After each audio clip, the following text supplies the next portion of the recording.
concebidamente a realidade da vida, não colide com a moral, antes se encontra com a moral, né, com ela, num nível muito elevado. Então, né, mas aí eu fico pensando assim, cara, como é que eles estavam pensando numa literatura com um nível de moralidade tão alto, se eles, os próprios poetas, não eram caras assim de moralidade tão elevada, né? Então, por isso, o que exaspera, sobretudo, o homem de gosto no espetáculo do vício é a sua disformidade, a sua desproporção. O vício fere o justo e o verdadeiro, revolta o intelecto e a consciência, né? O intelecto, enfim. Mas como ultraje à harmonia, como dissonância, ferirá mais particularmente certos espíritos poéticos, que é o trabalho, o lirismo, a escrita, enfim, né? E não creio que seja escandaloso considerar toda a infração à moral, ao belo moral, como uma espécie de falta contra o ritmo e a prosódia universal. Então aqui o cara tá defendendo fortemente, né? A beleza se irmana profundamente com o bem e com a verdade, né? E a contemplação da obra bela não pode deixar de acender na alma humana um elevado sentimento moral, um frêmito de superior harmonia. Né? Essa seria a única possibilidade, a única função e o único objetivo da obra de arte. Elevar o homem. E a literatura, sem se adulterar em contatos impuros, preservando a sua grandeza extremamente estética, oferecerá ao homem uma via luminosa de depuração das paixões e de libertação interior. Então, nesse caso, para eles aqui, a arte é superior à vida, em termos de beleza, de verdade e de moral. Né? Então, a gente fica pensando assim, tudo bem, mas a arte, assim, tão moralmente elevada, ela é produzida por homens, não tão moralmente elevados, isso sob o meu ponto de vista, né? Então, a vida, para as teorias da arte pela arte, não representa o mar vivífico em que o escritor deva mergulhar demoradamente para fecundar essa obra. Aparece, pelo contrário, como um conjunto de impuros elementos dissonante com um universo esplendoroso da arte. Então, arte pela arte, a arte precisa ser distinta da vida. E a arte sendo superior à vida, a arte ensinando a vida a como viver, a como ser melhor na vida.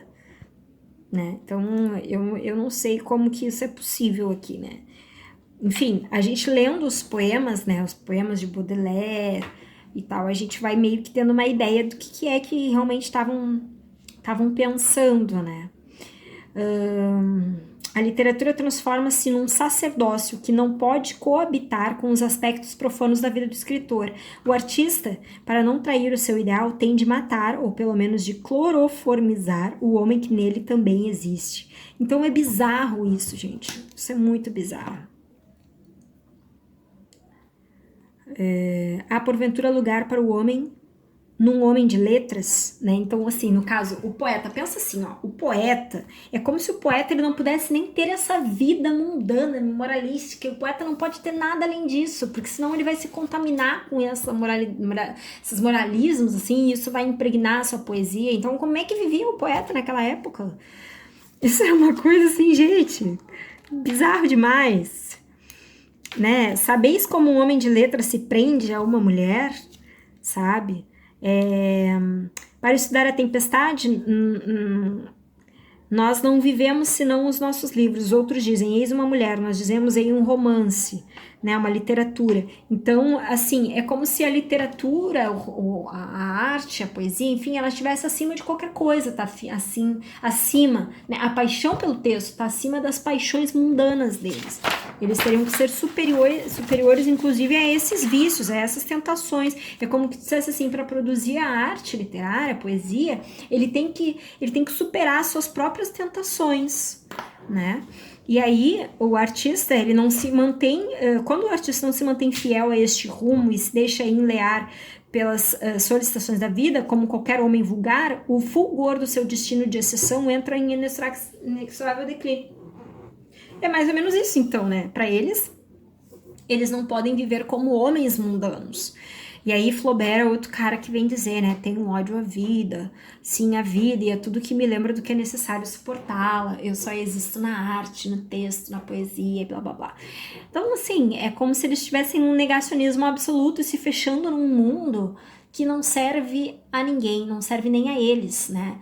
Então, eu acho que eles estavam se preocupados com a arte, mas na verdade eles estavam utilizando a arte aqui como um instrumento político também, porque eles estavam justamente buscando virar as costas para esse mundo e na verdade eles não estavam fazendo nada para modificar esse mundo, quando eles poderiam ter utilizado a arte sim, sem perder os seus aspectos, a sua beleza e a sua utilidade estética e artística, utilizar a arte para modificar esse mundo.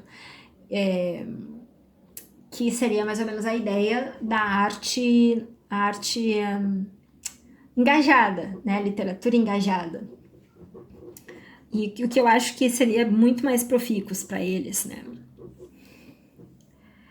A atividade política, com as suas aliciações das massas, as suas dubiedades, o seu inelutável pragmatismo, constitui um domínio detestado. Né? A ação de qualquer ordem, riqueza material, poder político, formosura física, são províncias de um reino efêmero. Então eles tentavam colocar a obra de arte numa transcendentalidade, em que não estivesse presença, não estivesse marcas do tempo, marcas de política, marcas de moralismos, para que a obra de arte, né, a poesia, fosse nesse sentido transcendental, ela sobrevivesse ao longo dos séculos e que assim ela pudesse se tornar como realmente o objetivo final do homem, né, que é a verdadeira elevação, a verdadeira evolução, o verdadeiro progresso através da arte, né? Então, o artista isola-se movido por um sentimento aristocrático que recusa o comércio com as multidões, evade-se da realidade cotidiana que o oprime e constrói nostalgicamente a sua torre de marfim. É um dos grandes mitos da arte pela arte, né? Porque aí sim, aquela coisa da transcendência que eu tô falando, né? Que é uma ideia bem hegeliana. O poeta não conseguia viver distante e alheio das multidões. Ele não tinha muito como isso acontecer, sabe? Existe um ideal moral que todos os homens devem buscar realizar esse ideal moral, que não é o ideal daquele tempo político em que eles estavam, no seu contexto, mas dificilmente os poetas conseguiam passar muito tempo longe, até porque se eles viviam o tempo inteiro revoltados com o seu contexto, eles estavam absolutamente imersos nele, eles estavam completamente atualizados, eram sujeitos do seu tempo e simplesmente negavam as tendências da época. Agora o meu texto virou totalmente. E aqui tem um ponto que o Aguiar e Silva coloca que é muito importante da gente observar, que assim como o poeta da arte pela arte, fosse ele o romântico, o parnasiano também pensava muito nesse sentido, ele não dirige o seu poema a todos os homens, então ele escolhe o público, ele sabe muito bem o público, só que o público desses poetas da arte pela arte era um público completamente reduzido. Por quê? Porque era aquele público capaz de compreender a sua proposta, fosse capaz de compreender o seu próprio poema, né? E assim, nessa atitude de distanciamento, existe uma autêntica preocupação estética, mas existe também uma perigosa altivez esteticista, que conduz à ruptura da comunicação do escritor com o público e que, no seu extremo limite, se caminha para o suicídio da literatura. É nesse sentido, quando se fala em suicídio da literatura, né, essa autoaniquilação, ou a aniquilação da literatura, né? Porque a partir do momento em que se é produzido um poema que não é para todos os homens, para que serve a literatura então? Se não, nem todos os homens vão poder usufruir dessa arte. Entende? Quem é que vai ler? Quem é que vai colocar em circulação esses poemas se não é para todos os homens?